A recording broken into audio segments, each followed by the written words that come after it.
Dito sa Papa Dudut Stories, ikaw ay hindi nag-iisa.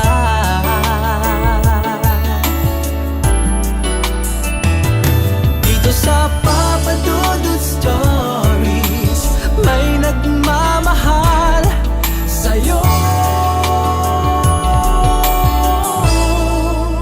Papa Dudut Stories, Papa Dudut Stories,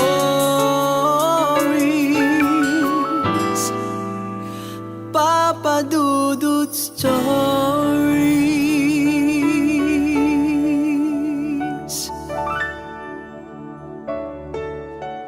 Dear Papa Dudut, una po sa lahat ay nagpapasalamat po ako kung sakaling ang kwento ko ang inyong mapipili para maitampok sa inyong mga listeners.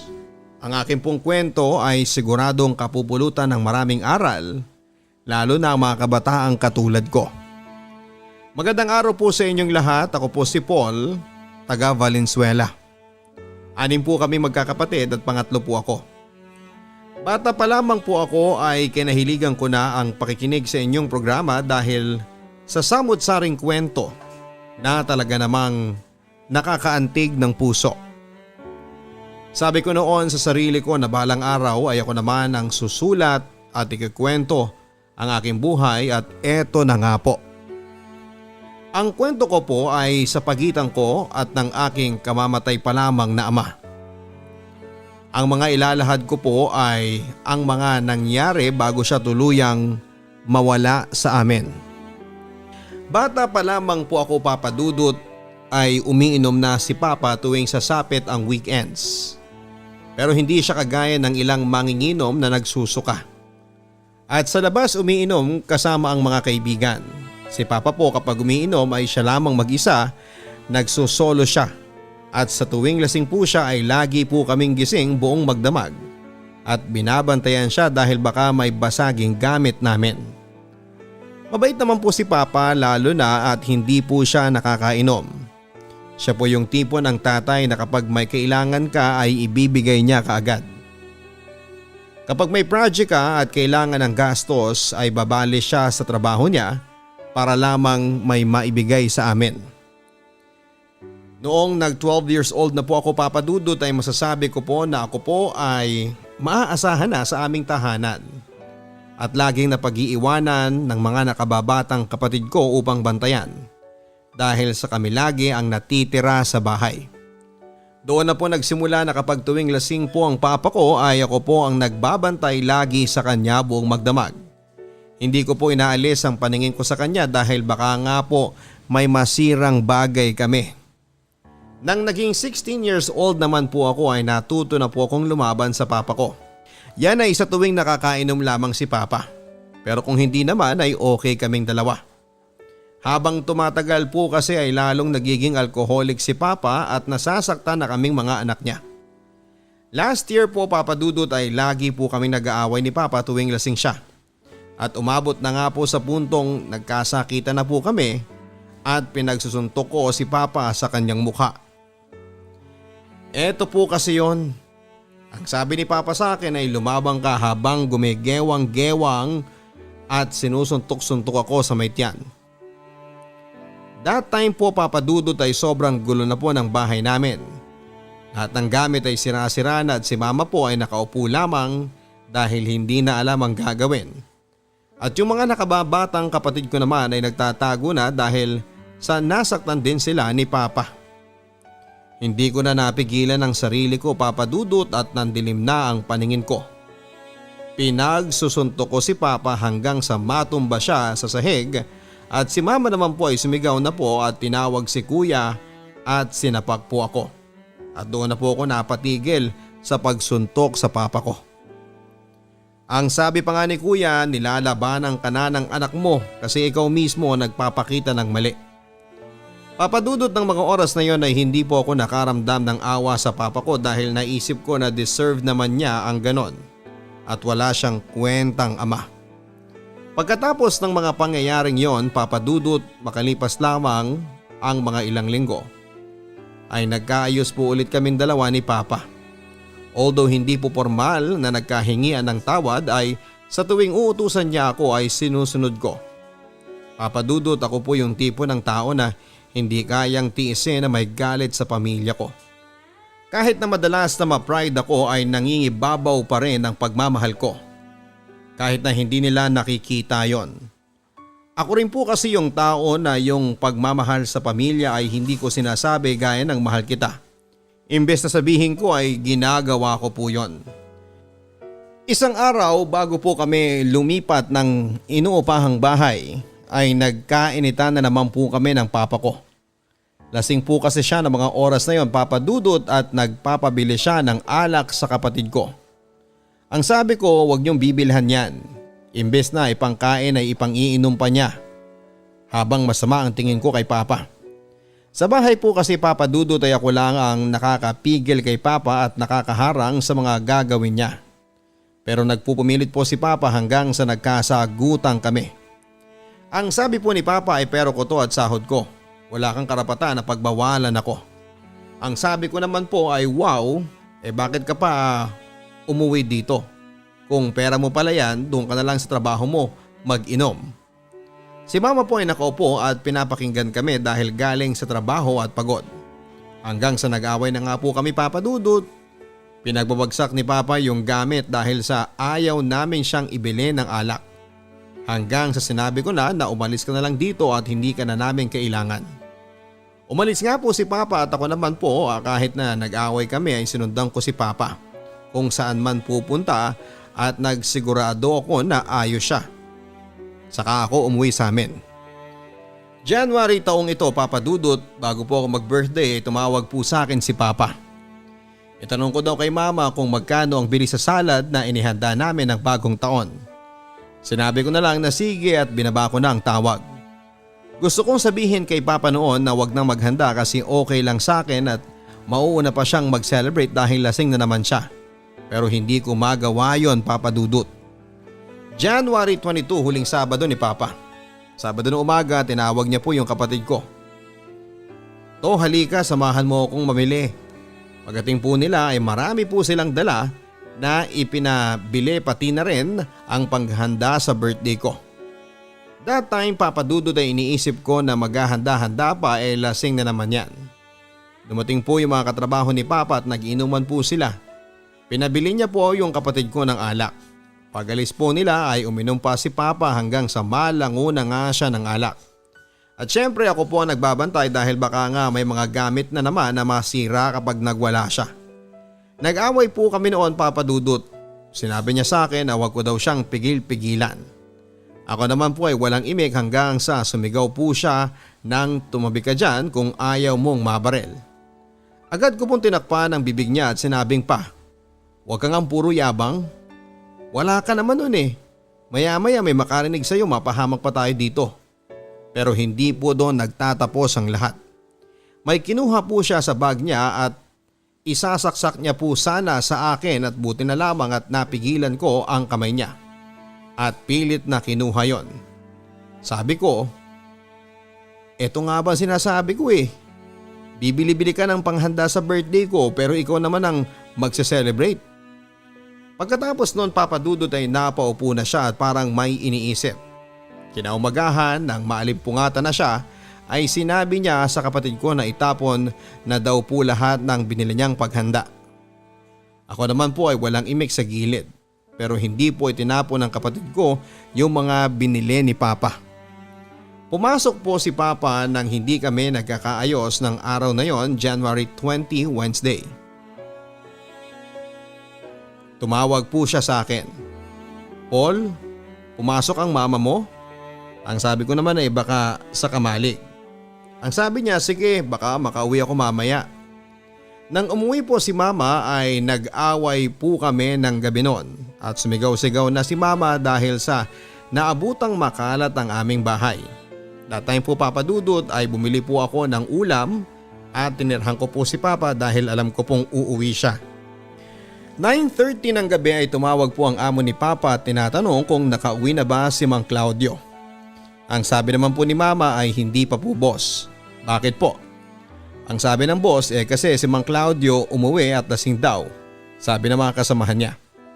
Pagkatapos po noon ay hindi na po namin naisipan na sunduin o abangan si Papa kasi una, alam naman namin na kahit nalasing yon ay kaya niyang umuwi at ikalawa dahil po sa pagod po si Mama at nagkaroon po kami ng away ng mga kapatid ko at ni Mama ay pinili na lang po naming matulog. Kinabukasan araw ng Thursday Papa Dudut ay tawag ng tawag yung amo ni Papa. At tinatanong kung andito na ba sa bahay si Papa at ang sabi ko naman ay wala pa rin po sir. Magtatanghali na. Sabi pa ng amo ay baka tinago nyo lang ang papa nyo ha? Ang sabi ko naman ay hindi po sir. Kahit kayo po mismo ang pumunta rito para i-check. Hindi po ako mapakali na noon Papa Dudut. Kaya naman umalis ako at pinuntahan ang mga pwede ring puntahan ni Papa. At isa na po doon yung tulay. Chinek ko po if may mga bagay akong makikita na kay Papa pero wala eh. Kaya naman napanatag na ako. Hanggang sa makatapos yung araw na walang Papa ang umuwi. Sinabi ko kay ate at kuya yung mga nangyari at ang sabi ni ate ay uuwi ako dyan bukas. Hahanapin natin si Papa. Kinabukasan araw ng Friday dahil nga sa magdadalawang araw nang nawawala si Papa ay nagpaprint na po ako ng missing poster ni Papa. At hinahanap nila ate si Papa at ako naman ay naiwan muna sa bahay para bantayan ang mga kapatid ko. Nag-chat si ate sa akin Papa Dudut at sinend ang mga CCTV footage na pwedeng pinagdaanan ni Papa at nakita nga nila si Papa na naglalakad. Nakamaong na short, long sleeve na medyo dark na damit at may dalawang bag sa magkabilaan na nakasabit sa balikat ni Papa at may hawak na isang plastic na may laman na kanyang mga tools. Papa Dudut maghahapon na nang umuwi sila ni Mama sa bahay pero bago sila umuwi ay binaybay daw nila ang ilog sa ibaba upang tignan kung may mga pwede bang clue na makita. Hanggang sa nagsiiyakan na raw sila lalo na si ate dahil naramdaman niyang parang nandun sa tubig si Papa. At si Mama naman daw po ay kinausap sa hangin si Papa na kung nasa tubig siya ay magbigay siya ng senyales. Pagka-uwi nga nila ni Mama agad na nang hiram si Mama sa akin ng cellphone para mag-online sa Facebook. Pagka-open ni Mama ay bumungad agad ang isang post ng isang taga-Bulacan na may natagpuan daw na bangkay na palutang-lutang sa isang lawa sa Malhacan, Bulacan. Noon naman ay nagsipag-iyakan na ang mga kapatid ko at si Mama dahil si Papa daw yon. Kahit nakataob ang katawan. Sobrang nagsiiyakan ang mga kapatid ko at si Mama. Ako naman Papa Dudut ay hindi ako umiiyak dahil sabi ko ay hindi yan si Papa. Huwag kayong mag-isip ng masama. Papa Dudut, hindi po ako umiyak, hindi dahil sa tanggap ko, kundi dahil sa ayoko maniwala hanggang sa hindi ko pa nakikita ng personal at hindi ko din tanggap na gano'n ang sasapitin ni Papa. Papa Dudut, ng mga oras na yon ay dali-dali kaming tatlo nila Mama at ate na pumunta sa boss ng Papa ko para samahang pumunta sa lugar na nasabing nakita ang bangkay. Nang nandun na nga kami sa lugar na yon, Papa Dudut, ay sobrang dami ng tao na nakatingin. Pagkababa namin Papa Dudut sa sasakyan ng boss ni Papa ay bigla na po akong nanghina. Pero hindi ko pinahalata yon kina Mama dahil ayoko silang mag-worry hanggang sa makita na nga namin Papa Dudut. At nang binaligtad na ang katawan ni Papa ay doon na nga namin nakumpirma na si Papa nga yon. Iyak kami ng iyak Papa Dudut, ang brutal po ng sinapit ng Papa ko. Wala na siyang saplot, pambaba at brief pero may damit pang itaas. Papa Dudut, hindi ko po makakalimutan yung mukha ni Papa ng mga oras na yon. Kahit na isang beses ko lang siyang tinignan dahil sobrang nanghihina na ang mga tuhod ko. Papa Dudut, lumulobo ng mukha ni Papa pati na rin ibang parte ng katawan niya. Inabot pa ng gabi yung pagkakakuha kay Papa dahil naghihintayan lang pala sila kung sino ang kukuha. Nag-high tide na rin noon Papa Dudut kaya naman doon na kami nagreklamo. Nang makuha na si Papa at dadalhin na sa punerarya ay doon po ako sobrang umiyak Papa Dudut. Kasama ko po si Mama at sinabi ko lahat na nagsisisi ako at feeling ko ay may kasalanan ako.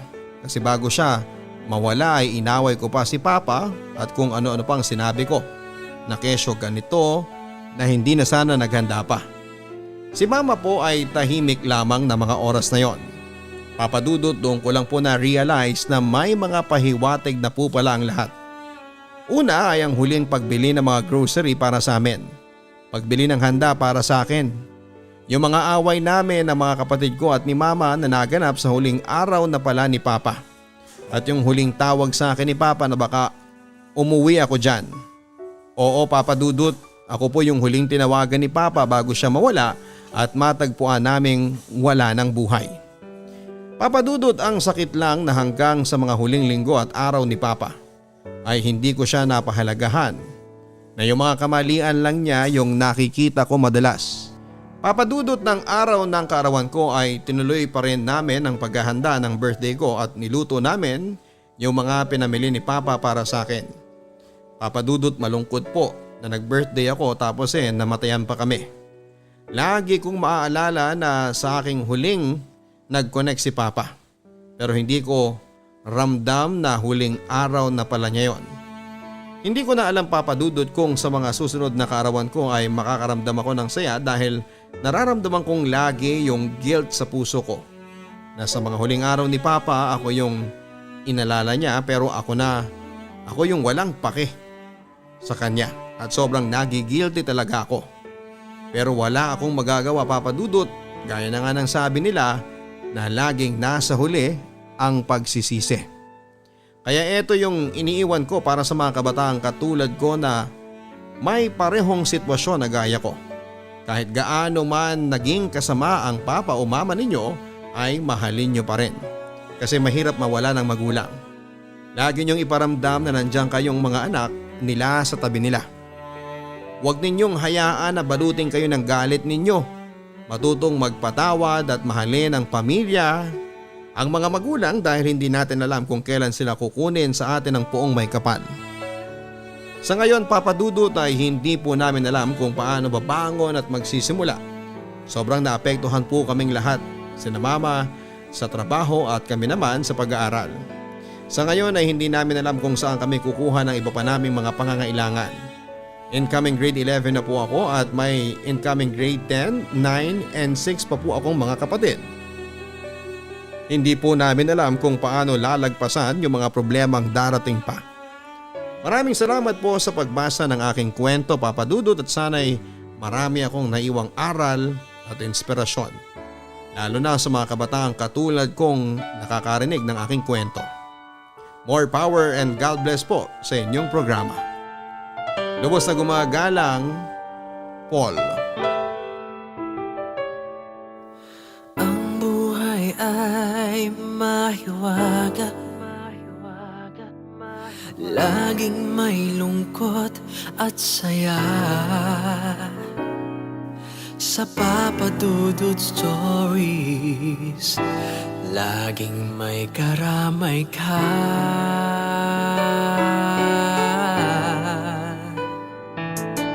Mga problemang kaibigan,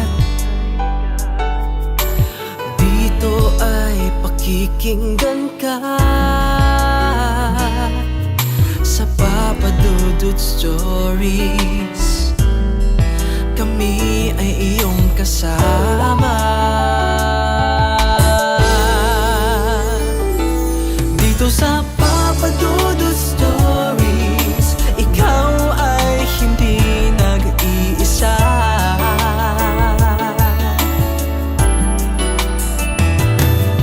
Sa Papa Dudut Stories, may nagmamahal sa'yo. Papa Dudut Stories,